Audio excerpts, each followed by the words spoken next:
Hoje, Sexta-feira Santa, né? Essas datas são muito importantes porque a gente vê uma movimentação muito grande, né? Pela cidade, as igrejas todas abertas, tendo missa em todos os lugares. Hoje, inclusive, nós fomos até uma igreja para levar minha neta, que eles iam assistir uma apresentação lá desse momento, né, de Jesus.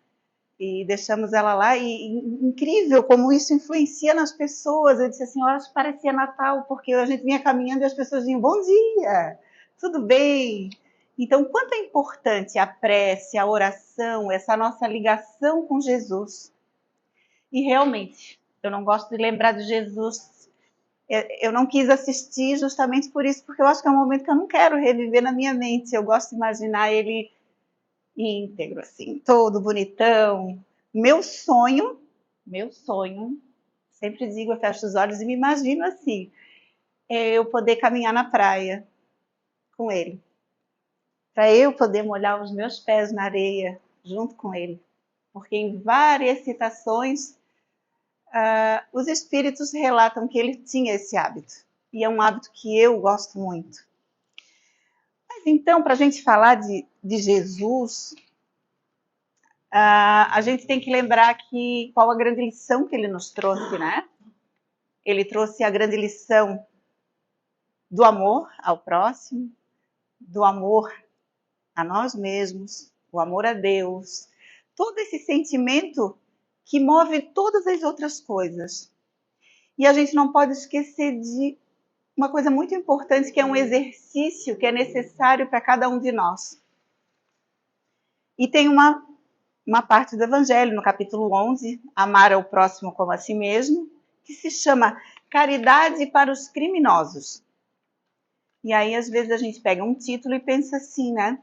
Quem é o criminoso? Que foi a pergunta que ela me fez. Tá? A Beth me fez. Eu disse assim, ó, prazer em conhecê-la. Né? Somos nós.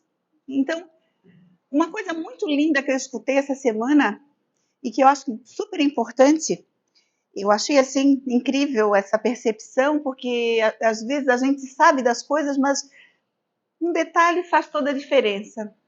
Eu escutei do presidente da nossa casa, da casa do qual eu participo, ali do Amor e Humildade do Apóstolo. Nós estávamos fazendo um atendimento fraterno e ele olhou para a mocinha e disse assim, uma jovem, leia o Evangelho como se Jesus estivesse sentado na sua frente.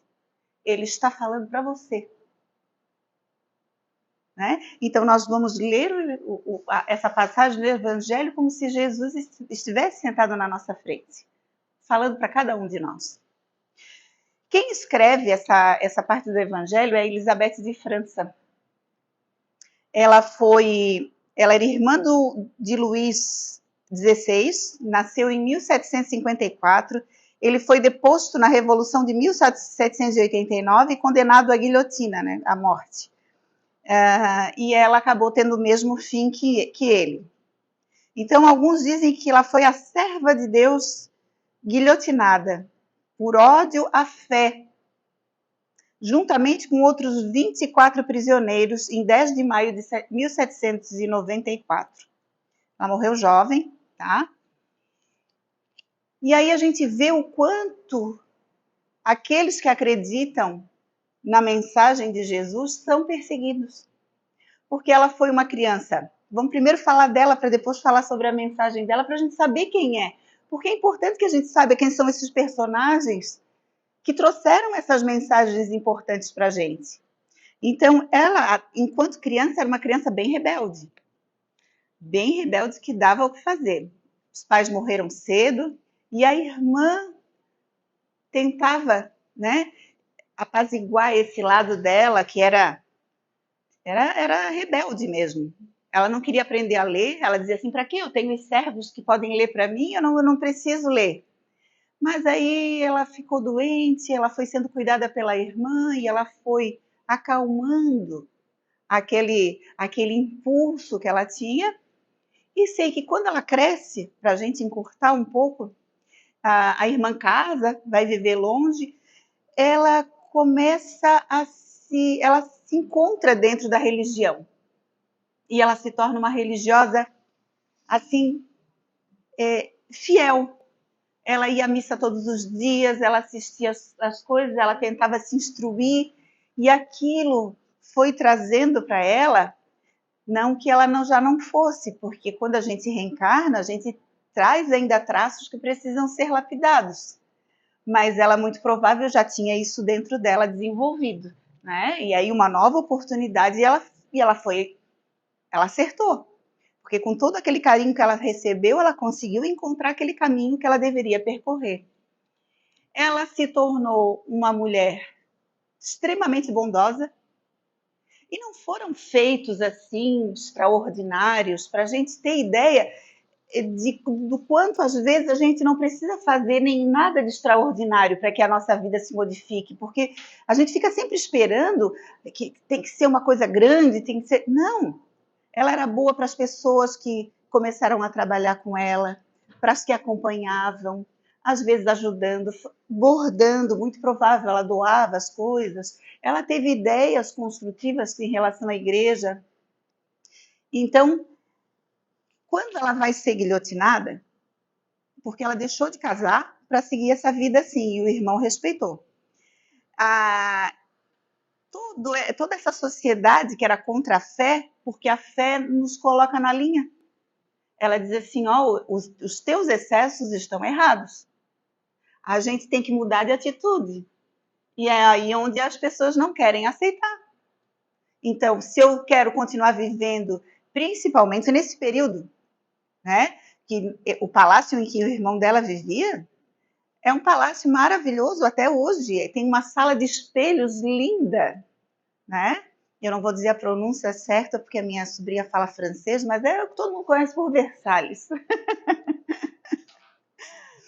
E as festas, o exagero, tudo acontecia ali dentro. E a população toda em volta passando fome. E ela não vivia ali, ela viveu durante um grande tempo numa outra casa. Então ali ela foi construindo essa imagem e a imagem dela era respeitada. Era respeitada pela forma com que ela se comportava. E assim deve ser a nossa vida. E aí ela foi levada junto com um grande número de pessoas que viviam o mesmo nível social dela, que foi justamente foi até dito para ela algo assim, para que tu não te sintas sozinho, para que tu te sinta entre os teus iguais. Só para vocês verem, 24 condenados, 18 nobres, um bispo, um cônego, um ex-ministro de guerra. Todos foram degolados antes dela. Todos passaram por ela e cumprimentaram ela. Todos. E ela viu um por um, durou das 9 ao meio-dia, até que ela morresse.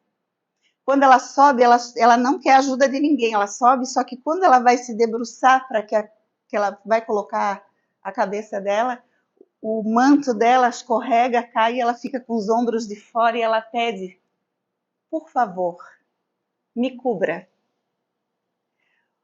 A pessoa que ia guilhotiná-la caiu desmaiada. Não conseguiu. Veio outra pessoa e executou. Nesse momento, o silêncio foi assim absoluto. Não se escutava uma mosquinha. Uma mosquinha. E um perfume de rosas invadiu o ambiente todo, que deixou todo mundo abismado. Então, uma menina da nobreza, vivendo nesse meio todo, ela venceu essas coisas da matéria, porque ela podia ter vivido no luxo, na riqueza e em tudo que aquele local oferecia, mas não, ela se manteve fiel a Deus. Isso é para a gente ter ideia de quem é que está falando para a gente. Aí ela diz assim, ó Deus, dissestes que teu reino não era deste mundo. Por que é necessário sofrer para chegar ao céu? E os degraus do trono não levam lá. Ser da nobreza não faz ninguém diferente quando se chega do outro lado. São os caminhos mais penosos da vida os que conduzem a ele. Procurai, pois, o caminho através de espinhos e abrolhos, e não por entre flores. Aí ela está dizendo para a gente, como desagorizada, né? Tipo assim, dizendo assim, ó, gente, essa dificuldade que vocês estão passando, muito provável nós vamos alcançar algo de bom lá na frente, porque a dificuldade faz com que a gente se modifique, né? E aí ela diz assim também, ó, a verdadeira caridade constitui um dos mais sublimes ensinamentos que Deus deu ao mundo. Completa fraternidade deve existir entre os verdadeiros seguidores da sua doutrina. Deveis amar os desgraçados, os criminosos como criaturas, que são de Deus, às quais o perdão e a misericórdia serão concedidos, se se arrependerem, como também a vós, pelas faltas que cometeis contra a sua lei. Considerai que sois mais repreensíveis, mais culpados do que aqueles a quem negardes perdão e comiseração, pois as mais das vezes eles não conhecem Deus como conheceis, e muito menos lhes será pedido do que a vós. O que Jesus fez no momento da crucificação? Quando ele é levantado, que ele é erguido, aquela dor suprema, e eu achei muito lindo que ele tenha escolhido a Ave Maria para começar, porque nessa data, Maria Santíssima sentiu a maior das dores, porque ainda que ela tivesse condições espirituais de compreender todo aquele processo, isso não impediu de que ela sofresse pelo filho amado, né? Que ela gerou no ventre dela, que ela passou por tudo aquilo que a gente passa quando cria um filho, amamentou, cuidou, ensinou, todo o processo ela passou. Jesus chega e diz assim para a turma toda, ela olha para o céu e diz assim, Pai, perdoa porque eles não sabem o que fazem. Ali ele dá essa lição de perdão.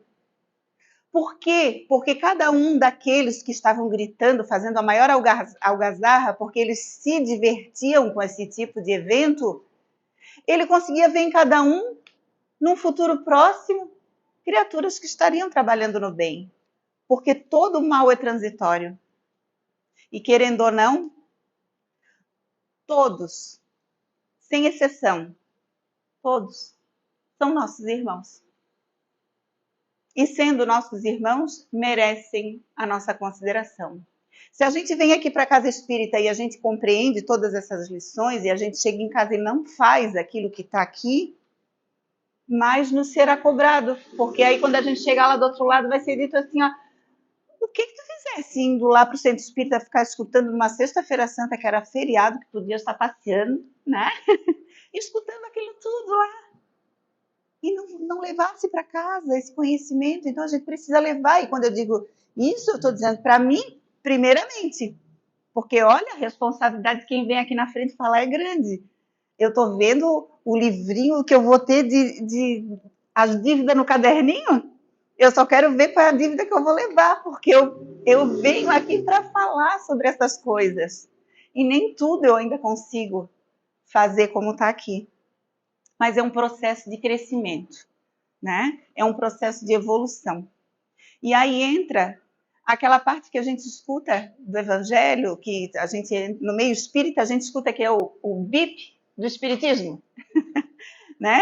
Que é benevolência e benevolência para com todos, o I de indulgência para as imperfeições dos outros e o perdão das ofensas. É o BIP. Então, a benevolência é quando a gente demonstra bondade e boa vontade em relação às outras pessoas. Altruísmo e empatia. Então, quando eu demonstro boa vontade, é porque eu estou dando a chance ao outro de fazer melhor. Não é de fazer correto, que nem de nós faz correto, mas sempre fazer melhor. A gente vai acertando o passo à medida que vai caminhando. A empatia é quando a gente consegue se colocar no lugar do outro. É a gente entender que o outro tá naquele momento ali, que não é um momento bom, que ele ainda não tem compreensão, e que ele precisa do nosso exemplo às vezes para que ele possa aprender. Porque Jesus ensinou através de exemplo. Ele não escreveu nada em lugar nenhum. Ele só deixou exemplo. A indulgência é quando a gente sabe apreciar os atos dos outros, compreendemos suas faltas, mas não julgamos a ação do próximo. Então eu vejo que ele está fazendo errado, mas eu não chego e digo assim, ó, viu o fulano? Tu viste o que ele fez? Nossa, ele não tinha necessidade nenhuma. E aí aquela frase que até eu digo assim, dói, né? É espírita e faz isso. Né? A gente escuta, me admiras tu és espírita? Todos estamos aprendendo e não é correto a gente enaltecer o erro do outro. A gente pode ganhar muito ficando quieto, sabe? Olha, observa, dá tempo, escolhe o momento certo para ir conversar, em particular, para que a pessoa não se sinta envergonhada na frente dos outros. Isso é a indulgência. E o perdão das ofensas, né? Que essa é uma parte assim que é bem difícil, que eu digo sempre que a palavra já está no superlativo, ela é grande, né? Eu brinco sempre que não tem perdinho, é perdão. Perdão é grande. E é um passo grande que a gente dá, então tem que ser assim, devagarzinho, né? A gente não querendo o mal do outro, a gente já está no caminho do perdão. E quando a gente não quer o mal do outro, a gente vai dando tempo, a pessoa vai se modificando e a gente vai percebendo, e aquilo vai ficando para trás, para um passado.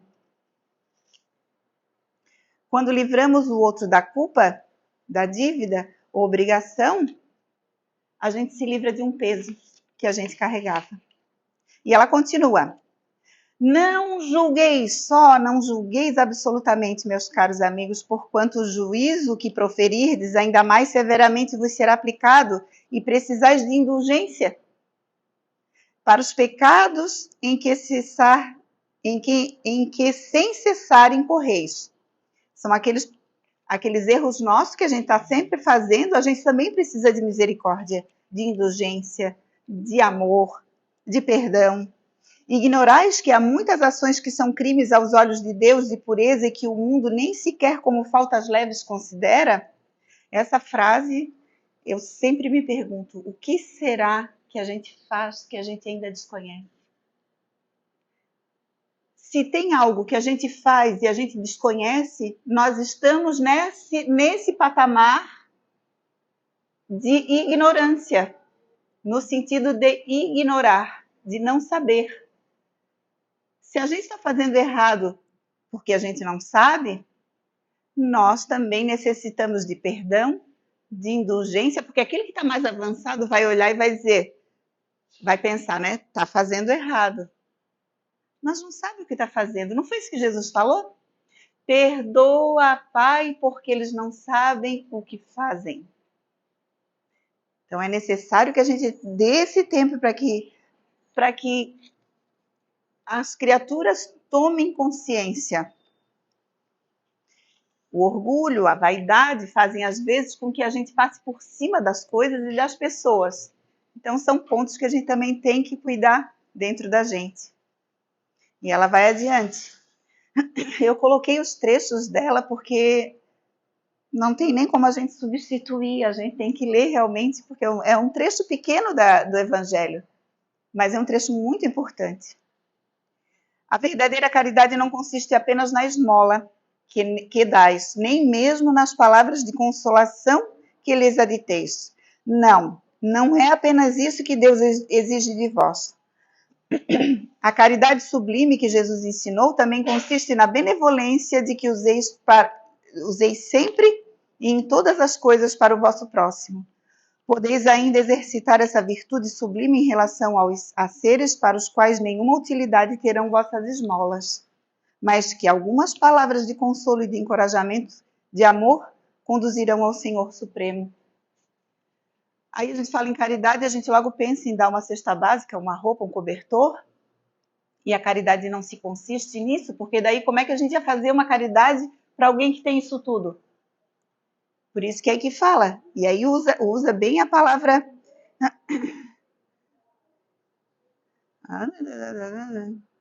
Agora eu não vou achar. Ó. Benevolência. A benevolência pode ser feita com qualquer pessoa. Porque o rico também sofre. Aquele que tem posses também sofre. Pensa o coração de um pai, de uma mãe, que perde um filho num acidente, ou que um filho tira a própria vida. Faz diferença se é rico ou se é pobre? Faz diferença essa dor? Não faz. É uma dor que é para todo mundo. Então, quando a gente se depara com alguém que está passando por algum problema como esse, é muito fácil a gente poder ajudar. É um abraço.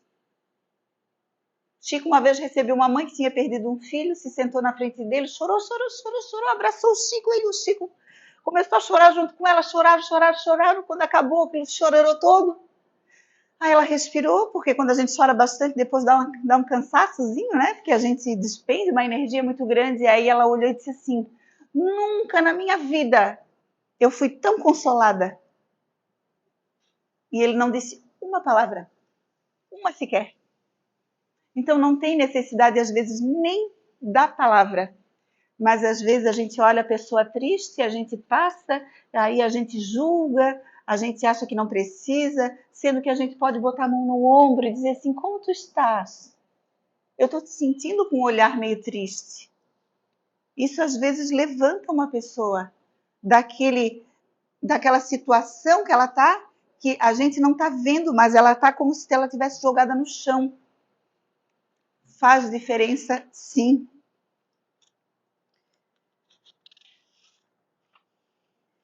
Aí ela vem uma parte que... Em que ano foi escrito o Evangelho? O professor tomou 1000? Redondo não, né? Ah, tá. Ó, o Evangelho foi lá em 1856. Datas eu não gravo, não tem jeito. Olha o tempo que faz, né? É pouco, mas assim, para a relação nossa agora, eu quero trazer o quão é atual. Ela diz assim, ó, estão próximos os tempos, e ela ainda diz assim, repito, em que neste planeta reinará grande fraternidade, em que os homens obedecerão à lei do Cristo, lei que será freio e esperança e conduzirá as almas às moradas ditosas. Amai-vos, pois, como filhos do mesmo Pai. Não estabeleçais diferenças entre outros infelizes, porquanto quer Deus que todos sejam iguais. A ninguém desprezeis. Permite Deus que vós se achem grandes... Permite Deus que entre vós se achem grandes criminosos para que vos sirvam de ensinamento.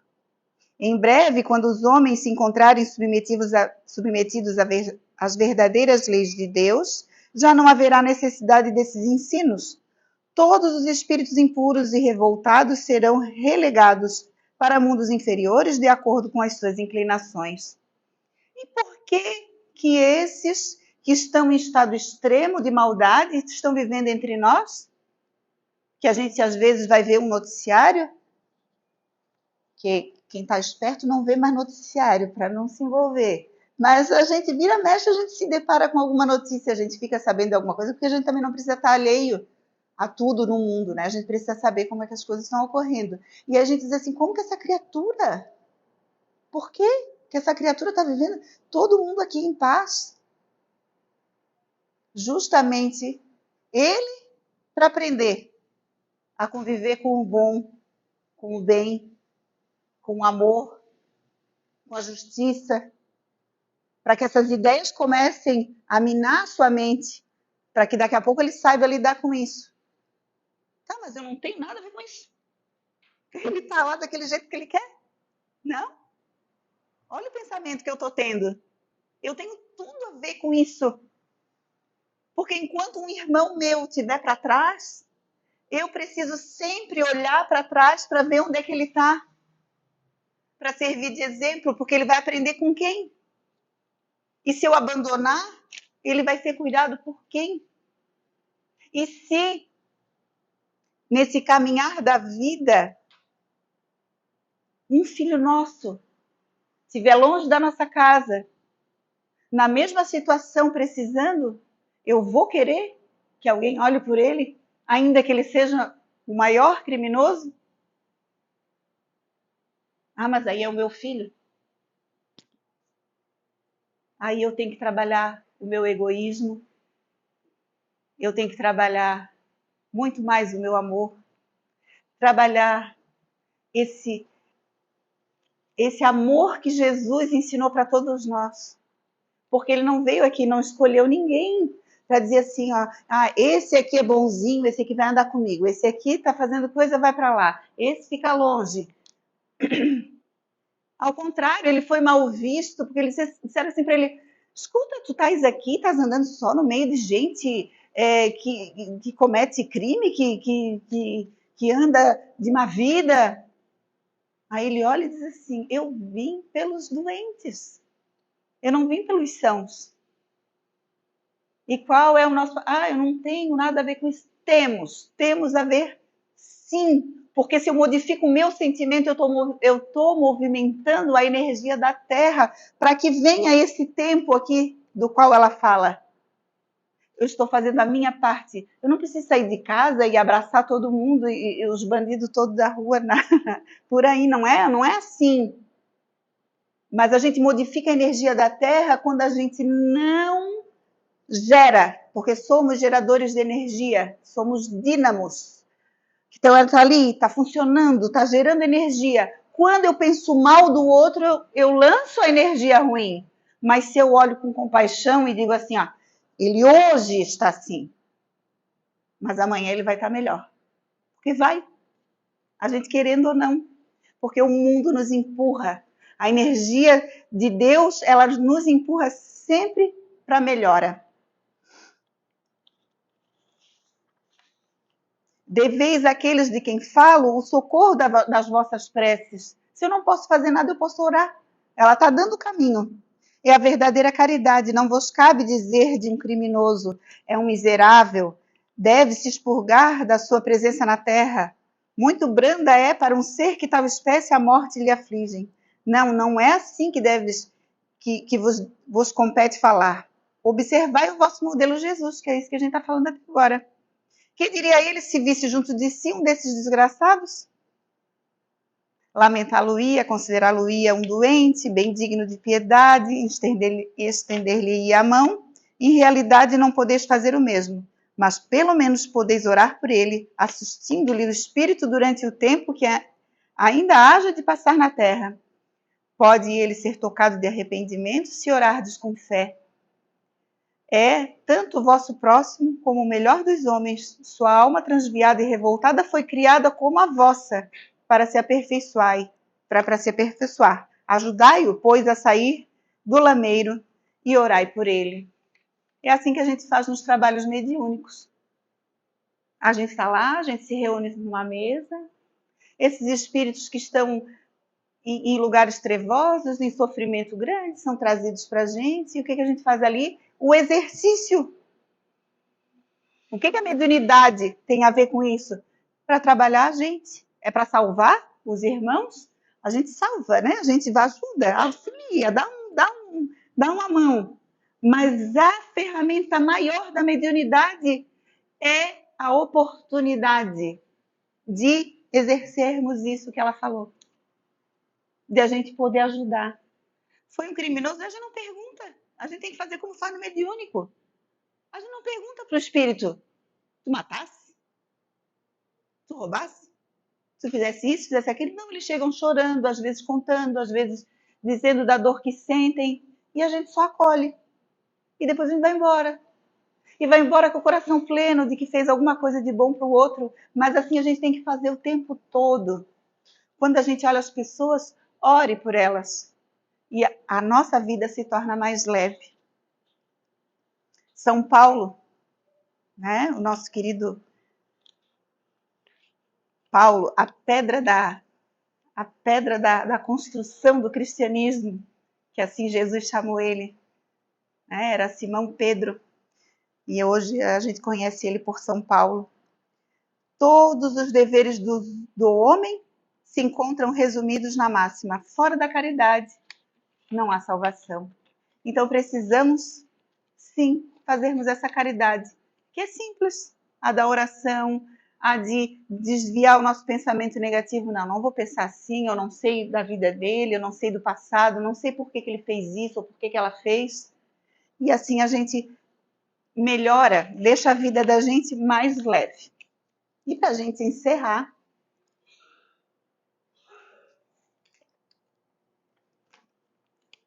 eu vou ler um texto de Emmanuel, que Emmanuel é